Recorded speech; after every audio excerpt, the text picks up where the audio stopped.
안녕하십니까. 사랑하는 은혜샘 성도 여러분, 김미선 전도사입니다.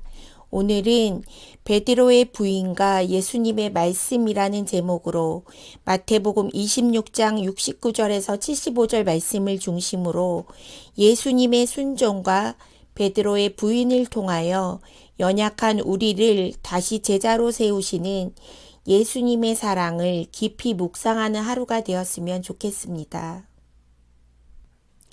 69절 베드로가 바깥들에 앉았더니 한 여종이 나와 이르되 너도 갈릴리 사람 예수와 함께 있었도다 하거늘 베드로가 모든 사람 앞에서 부인하여 이르되 나는 내가 무슨 말을 하는지 알지 못하겠노라 하며 앞문까지 나아가니 다른 여종이 그를 보고 거기 있는 사람들에게 말하되 이 사람은 나사렛 예수와 함께 있었도다 하매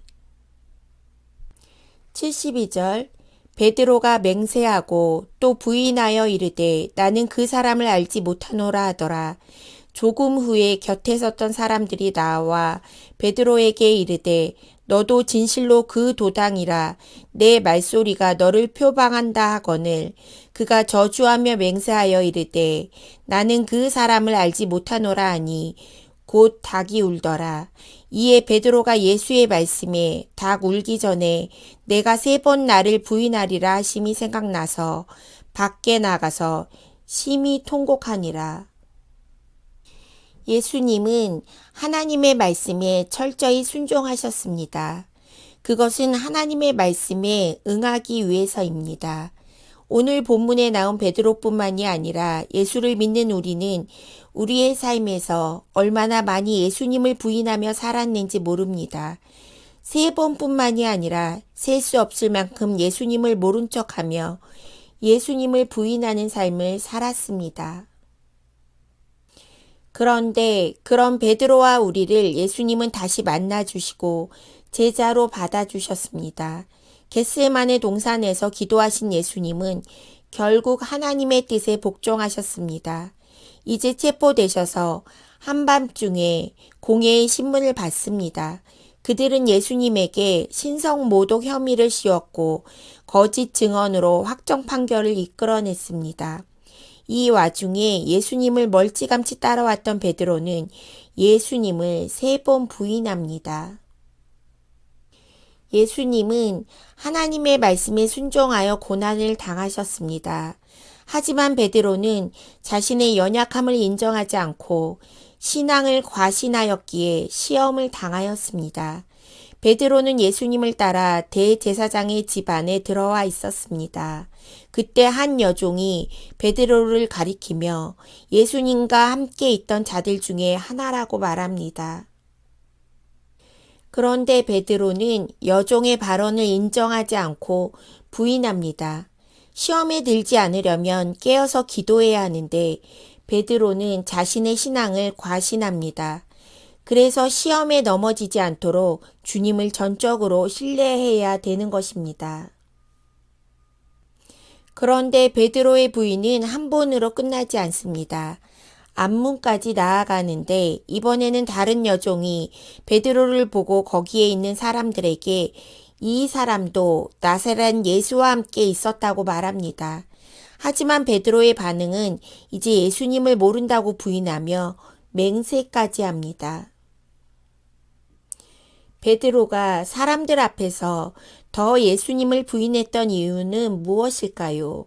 베드로는 끝까지 예수님 곁을 떠나지 않았지만 예수님의 제자임을 드러내지는 못했습니다. 예수님을 따르는 것은 자기 십자가를 지고 따라가야 하는 것입니다.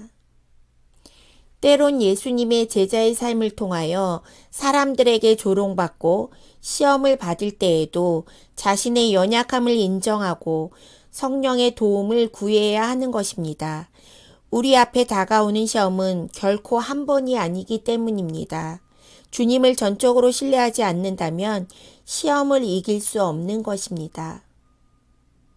마태복음 26장 33절에 베드로가 대답하여 이르되 모두 주를 버릴지라도 나는 결코 버리지 않겠나이다. 예수께서 이르시되 내가 진실로 내게 이르노니 오늘 밤 닭 울기 전에 내가 3번 나를 부인하리라. 베드로가 이르되 내가 주와 함께 죽을지언정 주를 부인하지 않겠나이다 하고 모든 제자도 그와 같이 말하니라. 베드로는 예수님을 버리지 않는다고 장담했습니다. 주와 같이 죽을지언정 주를 부인하지 않겠다고 말했던 베드로는 얼마 지나지 않아 사람들이 베드로를 향하여 예수를 따라다니던 무리 중 한 명이라고 말하자 예수님을 모른다고 저주하며 맹세합니다. 그런데 바로 그때 닭이 울었습니다. 이제 베드로는 예수님의 말씀이 생각납니다. 닭이 울기 전에 내가 3번 나를 부인하리라. 이제 베드로는 예수님의 말씀을 기억하고 나가서 심히 통곡합니다. 그런데 주님은 베드로를 책망하지 않으십니다. 연약한 베드로를 받아주시고 사랑하십니다. 예수님은 결코 우리의 강함을 기대하지 않습니다. 우리는 예수님께 붙어 있으므로 예수님을 의지하는 상한 마음이 있어야 됩니다. 내 모습 이대로 주님은 인정하시며 오늘도 주님의 제자와 백성으로 나의 연약함을 인정해야 합니다.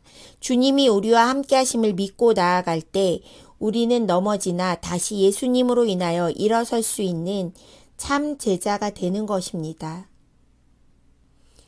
오늘은 찬송가 290장이 생각납니다.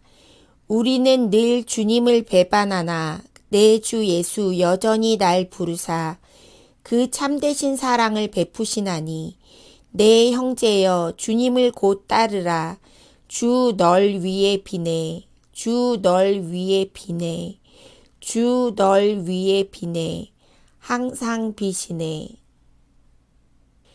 오늘 말씀을 기억하며 기도합시다. 첫 번째, 우리는 연약한 존재임을 인정하고 모든 상황 속에서 항상 주님을 의지하며 예수님의 말씀은 언제나 성취됨을 신뢰하는 성도들이 되도록. 두 번째, 예수님을 따르는 길에서 시험을 만날 때 주님을 부인한 우리를 꾸짖지 않으시고 다시 일으키시는 예수님의 사랑에 감사하는 참 제자의 삶을 살아가도록 기도하겠습니다.